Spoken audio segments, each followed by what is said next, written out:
ਇਹ ਹਥਿਆਰਾਂ ਦੀ ਖੇਡ ਕੱਲੀ ਇੱਥੋਂ ਤੱਕ ਨਹੀਂ ਸੀ ਕਿ ਰਾਫੇਲ ਤੱਕ। ਸਵੀਡਨ ਦੇ ਵਿੱਚ ਇੱਕ ਬੜਾ ਪਪੂਲਰ ਇੰਸਟੀਚਿਊਟ ਹੈ, Stockholm international piece research institute, ਇਹਨੂੰ ਸਿਪਰੀ ਕਹਿੰਦੇ ਨੇ, ਇਹਦੀ ਐਬਰੀਵੇਸ਼ਨ ਹੈ। ਔਰ ਇਹ ਸਟਾਕਹੋਮ ਜਿਹੜੀ ਇਹ ਸਿਪਰੀ ਵਾਲੇ ਨੇ, ਇਹ ਦੁਨੀਆ ਭਰ 'ਚ ਹਥਿਆਰਾਂ ਦਾ ਹਿਸਾਬ ਕਿਤਾਬ ਵੀ ਰੱਖਦੇ ਨੇ। ਇਹਨਾਂ ਦੀ ਇੱਕ ਐਨੂਅਲ ਰਿਪੋਰਟ ਨਿਊਕਲੀਅਰ ਵੈਪਨਸ ਦੇ ਉੱਤੇ ਹੁੰਦੀ ਹੈ ਕਿ ਕਿਸ ਦੇਸ਼ ਕੋਲ ਕਿੰਨੇ ਨਿਊਕਲੀਅਰ ਵਾਰਹੈਡਸ ਨੇ, ਮਿਜ਼ਾਈਲਸ ਕਿੰਨੀਆਂ ਨੇ।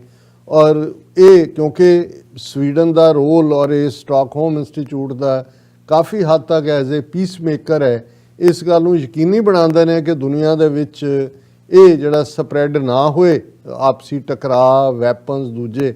ਔਰ ਉਹਨਾਂ ਦੀ ਅੱਜ ਰਿਪੋਰਟ ਆਈ ਹੈ ਕਿ 2020 'ਚ ਜਦੋਂ ਕਿ ਸਾਰੀ ਦੁਨੀਆ ਸਫਰ ਕਰ ਰਹੀ ਸੀ ਔਰ ਇਕੋਨਮੀ ਐਵੈਪੋਰੇਟ ਹੋ ਰਿਹਾ ਸੀ ਵੱਡਾ ਹਿੱਸਾ, ਕਿਹਨਾਂ ਮੁਲਕਾਂ ਨੇ ਹਥਿਆਰਾਂ ਦੇ ਉੱਤੇ ਪੈਸੇ ਖਰਚੇ ਨੇ। 5 ਮੁਲਕ ਜਿਹੜੇ ਜਿਨ੍ਹਾਂ ਨੇ ਸਭ ਤੋਂ ਜ਼ਿਆਦਾ ਹਥਿਆਰਾਂ ਤੇ ਪੈਸੇ ਖਰਚੇ, ਉਹਨਾਂ ਦੇ ਵਿੱਚ ਭਾਰਤ ਇੱਕ ਪ੍ਰਮੁੱਖ ਮੁਲਕ ਹੈ। ਅਮਰੀਕਾ ਜਾਂ ਚਾਈਨਾ ਜਾਂ UK। ਹੁਣ ਅਮਰੀਕਾ ਦੀ ਤਾਂ ਇਕੋਨਮੀ ਇੰਨੀ ਵੱਡੀ ਹੈ, ਜੇ ਥੋੜ੍ਹਾ ਬਹੁਤ ਉੜ ਵੀ ਗਿਆ ਤਾਂ ਉਹਨਾਂ ਨੇ ਕਿੰਨੇ ਟ੍ਰਿਲੀਅਨ ਡਾਲਰ ਦੇ, 3-3 ਟ੍ਰਿਲੀਅਨ ਡਾਲਰ ਦੇ ਪੈਕੇਜ ਦਿੱਤੇ ਨੇ ਲੋਕਾਂ ਨੂੰ, ਅਜੇ ਤੱਕ ਵੀ ਦੇਈ ਜਾਂਦੇ ਨੇ, ਅਗਸਤ ਤੱਕ ਦੇਣੇ ਆ ਮੇਰਾ ਖਿਆਲ। ਇਸੇ ਤਰ੍ਹਾਂ ਚਾਈਨਾ ਨੇ ਤਾਂ ਰਾਦਰ ਉਹਨਾਂ ਦੀ ਇਕਨੋਮਿਕਲ ਗਰੋਥ ਜਿਹੜੀ ਹੈ ਉਹ 19% ਦੇ ਨੇੜੇ ਹੋਈ ਹੈ। ਲੇਕਿਨ ਭਾਰਤ ਜਿਹਦੀ 1/4 ਇਕੋਨਮੀ ਜਿਹੜੀ ਉਹ ਵੈਪੋਰੇਟ ਹੋਈ, ਉਹਨੇ ਕੀ ਕੀਤਾ। ਔਰ ਇਹ ਰਿਪੋਰਟ ਹੈ ਕਿ ਵੀ India China among top 3 military spenders. ਹੁਣ ਅਮਰੀਕਾ ਦਾ ਵੇਚਣ ਵਾਲਾ ਹਥਿਆਰ, 3 ਜਿਹੜੇ ਉਹਦੇ 'ਚ ਇੰਡੀਆ ਔਰ ਚਾਈਨਾ ਦੀ 19% ਗਰੋਥ ਹੈ ਇਕੋਨਮੀ ਦੇ ਵਿੱਚ, ਇੱਕ ਕੁਆਟਰ ਦੇ ਵਿੱਚ ਹੀ।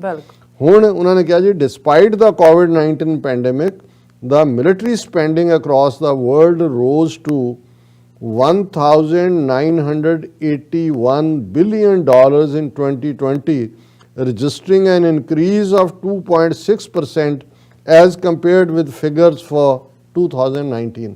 ਹੁਣ ਪਹਿਲਾਂ ਤਾਂ ਕੁੱਲ ਜਿਹੜੀ ਹਥਿਆਰਾਂ ਦੀ ਸੇਲ ਦੁਨੀਆ 'ਚ ਹੋਈ ਹੈ 2020 'ਚ, ਉਹ $1,981 ਬਿਲੀਅਨ, $2,000 ਬਿਲੀਅਨ।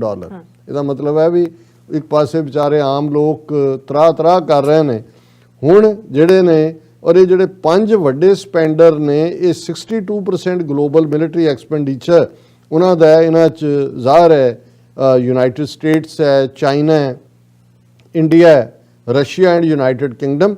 ਔਰ ਇਹ ਜਿਹੜਾ ਅਮਰੀਕਾ ਦਾ ਤਾਂ ਮਿਲਟਰੀ ਐਕਸਪੈਂਡੀਚਰ $778 ਬਿਲੀਅਨ ਦਾ ਹੈ। ਔਰ ਇਸ ਸਾਰੇ 'ਚੋਂ ਚਾਈਨਾ ਜਿਹੜਾ ਹੈ ਉਹਨੇ ਵੀ ਇਸ ਸਾਲ ਦੇ ਵਿੱਚ ਆਪਣਾ ਹਥਿਆਰਾਂ ਦਾ ਵਧਾਇਆ ਜ਼ਖੀਰਾ, ਕਿਉਂਕਿ ਉਹਦੇ ਕੋਲ ਰੀਸੋਰਸਿਸ ਨੇ।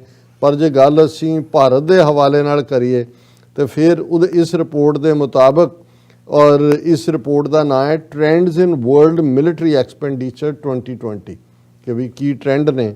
ਔਰ ਉਹਦੇ 'ਚ ਇਹ ਹੈ ਕਿ ਵੀ at $72.9 billion, India's military spending in 2020 was 2.1% higher than during the year 2019. ਇਹੀ ਨਹੀਂ ਕਿ ਭਾਰਤ ਨੇ 72.9 ਬਿਲੀਅਨ, ਆਲਮੋਸਟ $73 ਬਿਲੀਅਨ ਹਥਿਆਰਾਂ ਦੇ ਖਰਚਿਆ। 2019 ਦੇ ਕੰਪੈਰੀਜ਼ਨ 'ਚ ਇਹ 2.1% ਜ਼ਿਆਦਾ ਹੈ।